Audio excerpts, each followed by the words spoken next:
आज हम महाभारत में एक नए पर्व सनत सुजात पर्व का आरंभ करने वाले हैं। यह पर्व भी उद्योग पर्व के अंतर्गत ही आता है और आज का अध्याय 41वां अध्याय है। विदुर जी के द्वारा स्मरण करने पर आए हुए सनत सुजात ऋषि से धृतराष्ट्र को उपदेश देने के लिए उनकी प्रार्थना।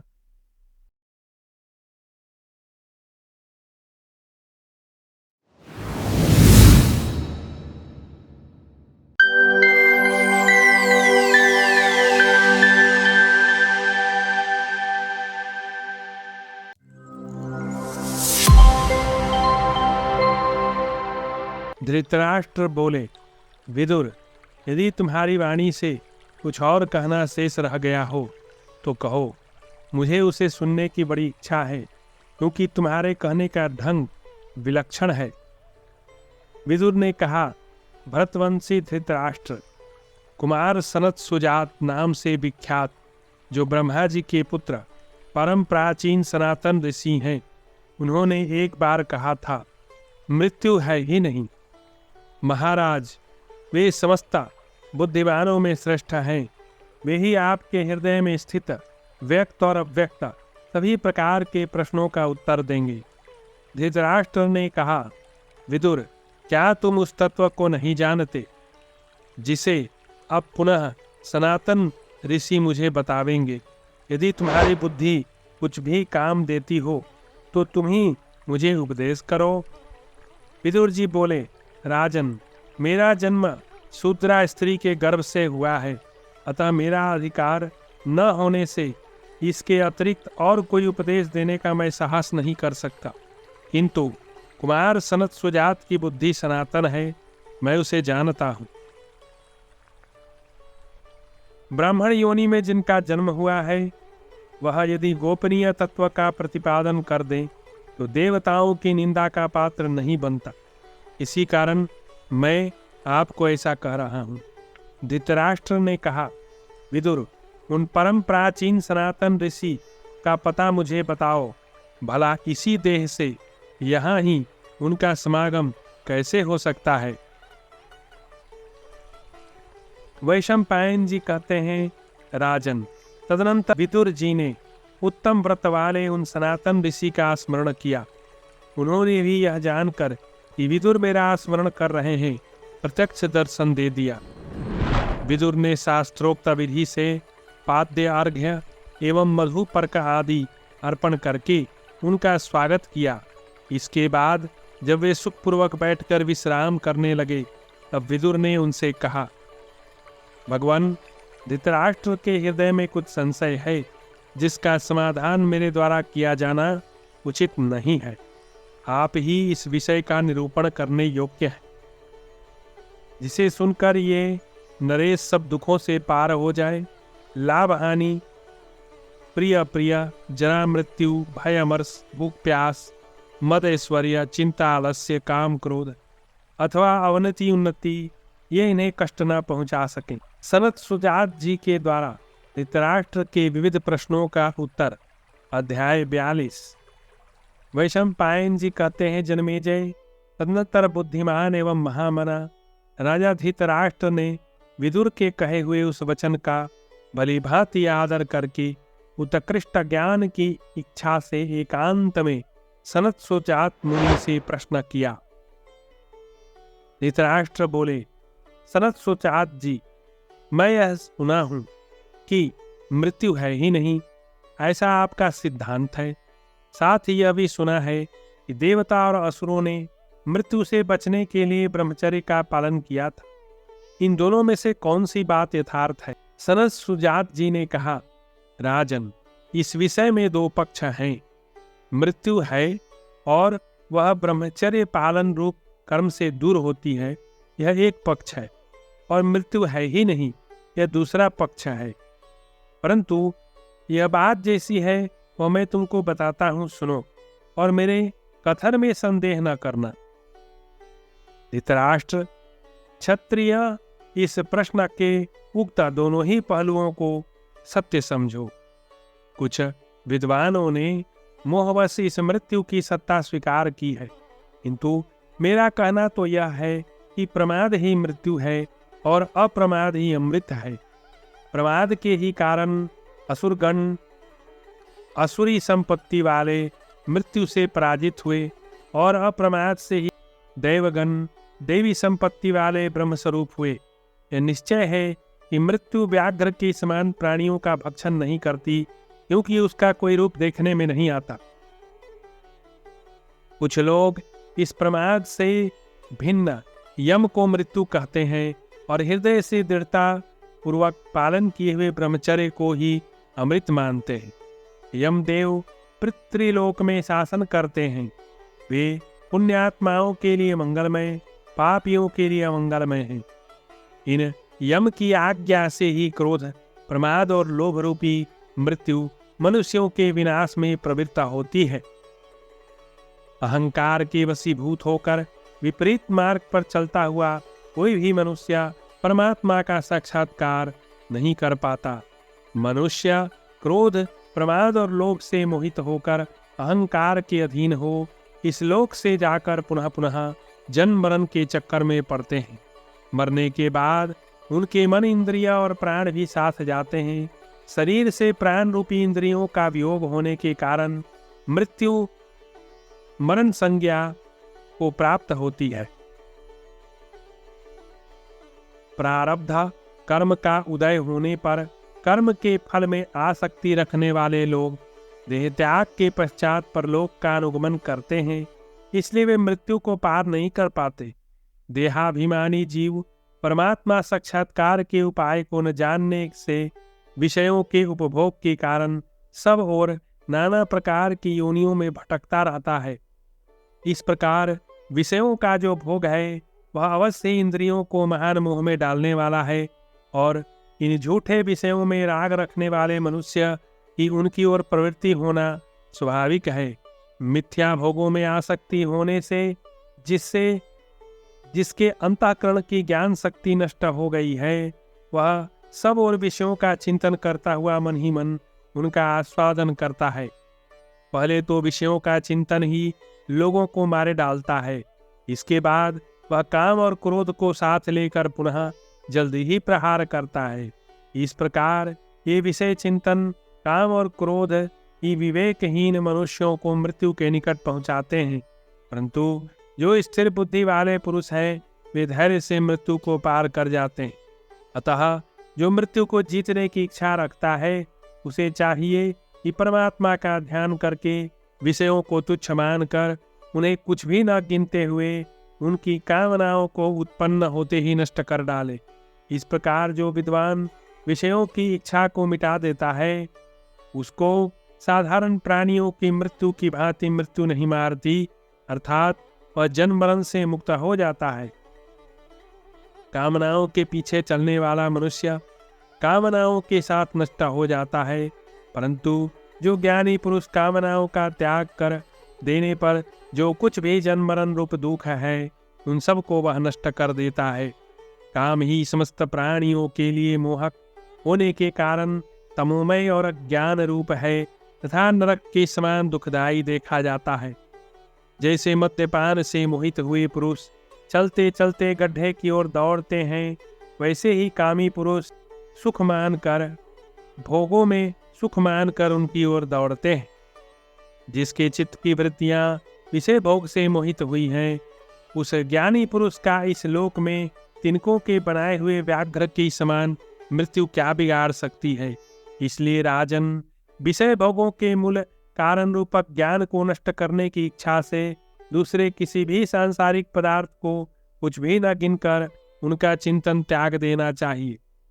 यह जो तुम्हारे भीतर शरीर के भीतर अंतरात्मा है, मोह के वशीभूत होकर यही क्रोध, लोभ और मृत्यु रूप हो जाता है।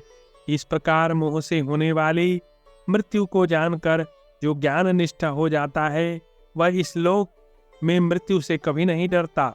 उसके समीप जाकर मृत्यु उसी प्रकार नष्ट हो जाती है जैसे मृत्यु के अधिकार में आया हुआ मरण धर्मा मनुष्य। धृतराष्ट्र बोले, द्विजातियों के लिए यज्ञ द्वारा जिन पवित्रम सनातन एवं श्रेष्ठ लोकों की प्राप्ति बताई गई है, यहाँ वेद उन्हीं को परम पुरुषार्थ कहते हैं।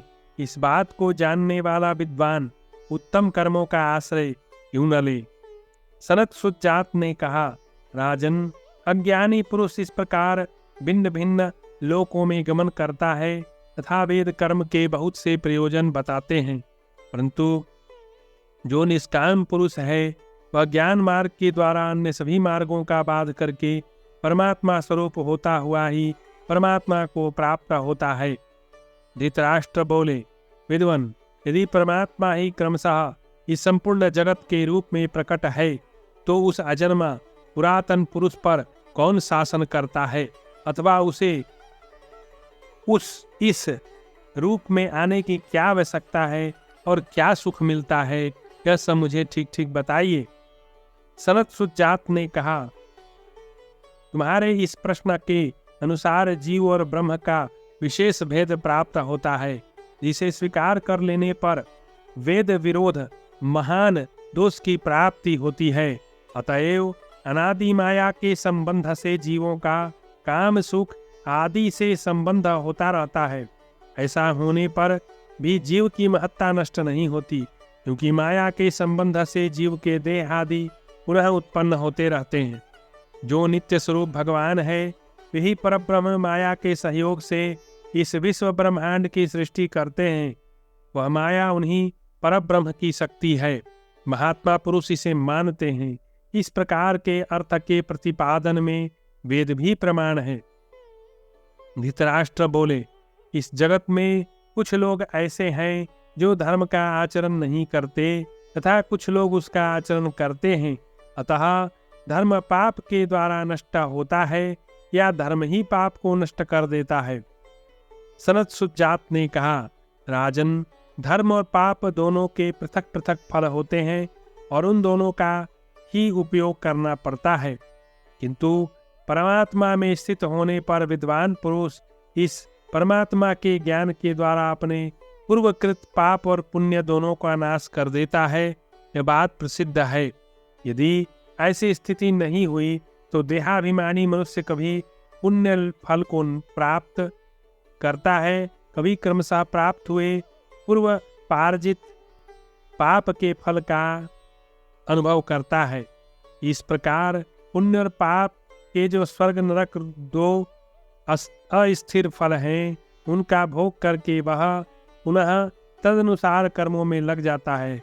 किंतु कर्मों के तत्व को जानने वाला पुरुष निष्काम धर्म स्वरूप कर्म के द्वारा अपने पूर्व पाप का यहाँ ही नाश कर देता है। इस प्रकार धर्म ही अत्यंत बलवान है। इसलिए निष्काम भाव से धर्माचरण करने वालों को समयानुसार अवश्य सिद्धि प्राप्त होती है। धृतराष्ट्र बोले, विद्वान, पुण्य कर्म करने वाले द्विजातियों को और अपने अपने धर्म के फलस्वरूप जिन सनातन लोकों की प्राप्ति बताई गई है, उनका क्रम बतलाइए तथा उनसे भिन्न जो अन्यान लोक है, उनका भी निरूपण कीजिए। अब मैं सकाम कर्म की बात नहीं जानना चाहता।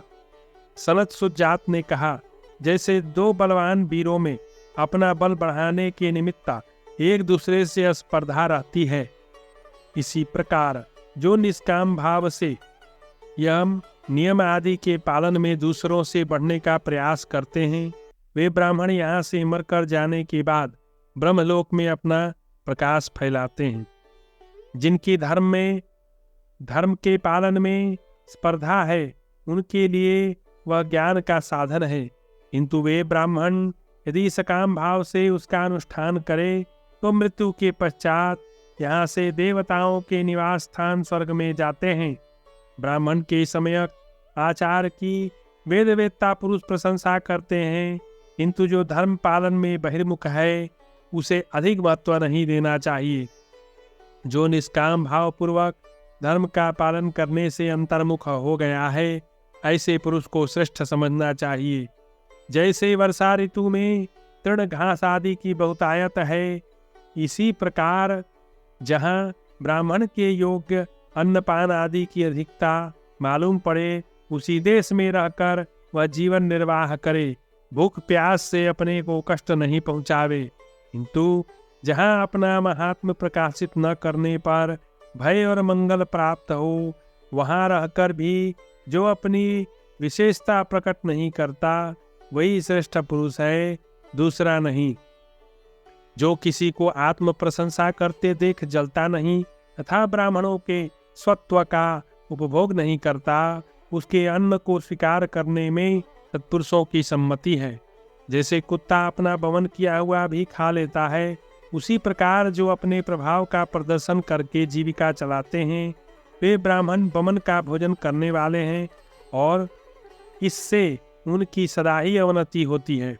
जो कुटुंबीजनों के बीच में रहकर भी अपनी साधना को उनसे सदा गुप्त रखने का प्रयत्न करता है, ऐसे ब्राह्मणों को ही विद्वान पुरुष ब्राह्मण मानते हैं। इस प्रकार जो भेद शून्य चिन्ह रहित अविचल शुद्ध एवं सब प्रकार के द्वैत से रहित आत्मा है, उसके फलस्वरूप को जानने वाला कौन ब्रह्मवेत्ता पुरुष उसका हनन करना चाहेगा। इसलिए उपर्युक्त रूप से जीवन बिताने वाला क्षत्रिय भी ब्रह्म के स्वरूप का अनुभव करता है तथा ब्रह्म को प्राप्त होता है। जो उक्त प्रकार से वर्तमान आत्मा को उसके विपरीत रूप में समझता है, आत्मा का अपहरण करने वाले उस चोर ने कौन सा पाप नहीं किया। जो कर्तव्य पालन में कभी थकता नहीं, दान नहीं लेता, सत्पुरुषों में सम्मानित और उपद्रव रहित है तथा शिष्ट होकर भी शिष्टता का विज्ञापन नहीं करता, वही ब्राह्मण ब्रह्मवेत्ता एवं विद्वान है। जो लौकिक धन की दृष्टि से निर्धन होकर भी दैवी संपत्ति तथा यज्ञ उपासना आदि से संपन्न है, वे दुर्धर्ष हैं और किसी भी विषय से चलायमान नहीं होते, उन्हें ब्रह्म की साक्षात मूर्ति समझना चाहिए। यदि कोई इस लोक में अभिष्ट सिद्ध करने वाले संपूर्ण देवताओं को जान ले, तो भी वह ब्रह्मवेत्ता के समान नहीं होता, क्योंकि वह तो अभिष्ट फल की सिद्धि के लिए प्रयत्न कर रहा है। जो दूसरों से सम्मान पाकर भी अभिमान न करे, सम्माननीय पुरुष को देखकर जले नहीं तथा प्रयत्न करने पर भी विद्वान लोग जिसे आदर दें, वही वास्तव में सम्मानित है। जगत में जब विद्वान पुरुष आदर दें, तब सम्मानित व्यक्ति को ऐसा मानना चाहिए कि आंखों को ओलने मीचने के समान अच्छे लोगों की यह स्वाभाविक वृत्ति है जो आदर देते हैं। किंतु इस संसार में जो अधर्म में निपुण, छल कपट में चतुर और माननीय पुरुषों का अपमान करने वाले मूढ़ मनुष्य हैं, वे आदरणीय व्यक्तियों का भी आदर नहीं करते। यह निश्चित है कि मान और मौन सदा एक साथ नहीं रहते, क्योंकि मान से इस लोक में सुख मिलता है और मौन से परलोक में। ज्ञानी जन इस बात को जानते हैं। राजन, लोक में ऐश्वर्य रूपा लक्ष्मी सुख का घर मानी गई है, पर वह भी कल्याण मार्ग में लुटेरों की भांति विघ्न डालने वाली है। किंतु ब्रह्म ज्ञानमयी लक्ष्मी प्रज्ञाहीन मनुष्य के लिए सर्वथा दुर्लभ है। संत पुरुष यहाँ उस ब्रह्म ज्ञानमयी लक्ष्मी की प्राप्ति के अनेकों द्वार बतलाते हैं, जो कि मोह को जगाने वाली नहीं है तथा जिनको कठिनता से धारण किया जाता है। उनके नाम है सत्य, सरलता, लज्जा, दम, शौच और विद्या। इस प्रकार श्री महाभारत उद्योग पर्व के अंतर्गत सनत सुजात पर्व में 42वां अध्याय पूरा हुआ।